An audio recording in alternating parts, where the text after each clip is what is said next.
Hello everyone, welcome back to my YouTube channel. तो हमने शुरू की है इंडियन पॉलिटी। 3 वीडियोस में ऑलरेडी अपलोड कर चुका हूं। तो आज रहने वाली है हमारी चौथी वीडियो। थर्ड वीडियो में हमने शुरू किया था salient features of the Indian constitution. Okay, तो चलिए अपनी वीडियो स्टार्ट करते हैं। Sixth feature is the integrated and independent judiciary. जो इंडिया की जुडिशियल सिस्टम है वो इंटीग्रेटेड है और इंडिपेंडेंट है। वाइल इन यूएसए में क्या है कि जो फेडरल लॉज हैं उनको एनफोर्स करेगी फेडरल जुडिशरी, स्टेट लॉ को एनफोर्स करेगी state judiciary. In India, single system of court है which enforces both central as well as the state laws। आपको पता होगा supreme court is the apex body, फिर हाई कोर्ट्स हैं, उसके subordinate district courts हैं और अदर लो कोर्ट्स होते हैं। फंडामेंटल राइट्स की बात करते हैं। पार्ट थर्ड में फंडामेंटल राइट्स हैं। 6 फंडामेंटल राइट्स हैं। Right to equality, right to freedom, right against exploitation, right to freedom of religion, cultural and educational rights, right to constitutional remedies. Fundamental rights are justiciable in nature and enforceable by the courts for their violation. अगर किसी व्यक्ति को लगता है कि उसके अधिकारों का हनन हुआ है या फंडामेंटल राइट्स के वायलेशन हुआ है तो वो कोर्ट्स में जा सकता है। इवन वो डायरेक्टली सुप्रीम कोर्ट जा सकता है। Fundamental rights can be repealed by parliament through a constitutional amendment act, can be suspended during operation of national emergency except article 20 और आर्टिकल 21। अगर नेशनल इमरजेंसी लगती है तो फंडामेंटल राइट्स को सस्पेंड किया जा सकता है except article 20 and article 21। DPSP की बात करते हैं, that is directive principles of state policy. Doctor B R Ambedkar ने नोवल फीचर कहा है इसको इंडियन कॉन्स्टिट्यूशन का। पार्ट 4 में डीपीएसपीज हैं। Okay, DPSP can be classified into 3 categories: Gandhian, liberal, intellectual and socialistic. It promotes the ideals of social and economic democracy. It seeks to establish a welfare state in India, and DPSPs are not justiciable in nature। बात करते हैं fundamental duties की। Original constitution में fundamental duties नहीं थी।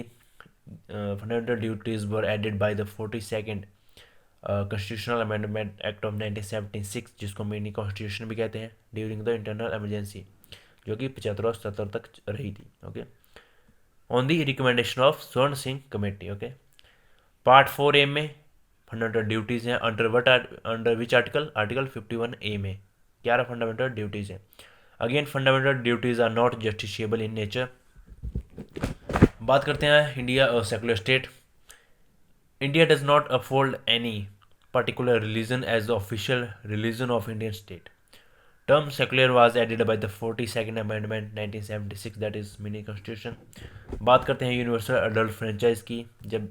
जब भी लोकसभा या स्टेट लेजिस्लेटिव असेंबली के इलेक्शन होते हैं तो कोई भी व्यक्ति जो 18 साल का है, without any discrimination, he has the right to vote.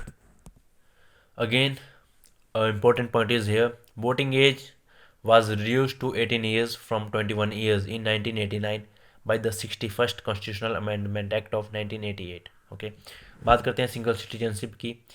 USA में क्या है कि जो हर हर व्यक्ति जो है वो यूएसए का सिटीजन तो है, पर वो उस स्टेट का भी सिटीजन है जिसको वो बिलोंग करता है। मतलब वहाँ पे डबल सिटीजनशिप है। ओके, और वो दोनों, चाहे वो सेंटर है और स्टेट, दोनों के राइट्स को इंजॉय करता है। While in India there is a single citizenship and everyone enjoys same political and civil rights. बात करते हैं इंडिपेंडेंट बॉडीज़ की। इंडियन कॉन्स्टिट्यूशन प्रोवाइड करता है एग्जीक्यूटिव, लेजिस्लेचर और जुडिशरी, और इसके साथ साथ कुछ इंडिपेंडेंट बॉडीज़ हैं like election commission of India, state legislature, office of president and office of vice president. आगे आते हैं comptroller and auditor general of India. ये भी इंडिपेंडेंट बॉडी है। इनका काम क्या होता है? ये ऑडिट करते हैं अकाउंट्स को सेंट्रल और गवर्नमेंट के, सेंट्रल और स्टेट गवर्नमेंट के, और इनको गार्डियन ऑफ पब्लिक पर्स भी कहा जाता है। अब आगे इंडिपेंडेंट बॉडी आती है UPSC, union public service commission, जो कंडक्ट करती है exam for the recruitment of all India services, that is IAS, IPS and IFS. Okay, state public service commission conduct करती है exam for the recruitment to state services. Indian Constitution ensures independence through security of tenure, fixed service conditions, and expenses. Expenses are on the consolidated fund of India। बात करते हैं emergency provisions की। National emergency लगती है article 352 के तहत, अगर कोई वॉर हो जाती है, एक्सटर्नल एग्रेशन होता है या कोई आर्म्ड रिबेलियन होता है। स्टेट इमरजेंसी, जिसको हम प्रेसिडेंट रूल भी कहते हैं, लगती है आर्टिकल 356, 365 के तहत। फाइनेंशियल इमरजेंसी लगती है आर्टिकल 360 के तहत if the government feels that there is a threat to the financial stability of the country, then they can implement financial emergency. अब बात करते हैं थ्री टायर गवर्नमेंट की।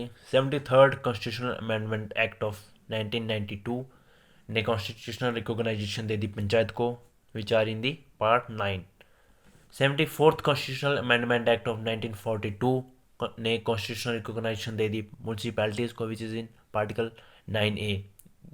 Both these points are important. Okay, तो आज की video में इतना ही। आपको वीडियो कैसी लगी कमेंट सेक्शन में जरूर बताएं। चैनल से जुड़ने के लिए चैनल को सब्सक्राइब करें, लाइक करें, शेयर करें। Thank you.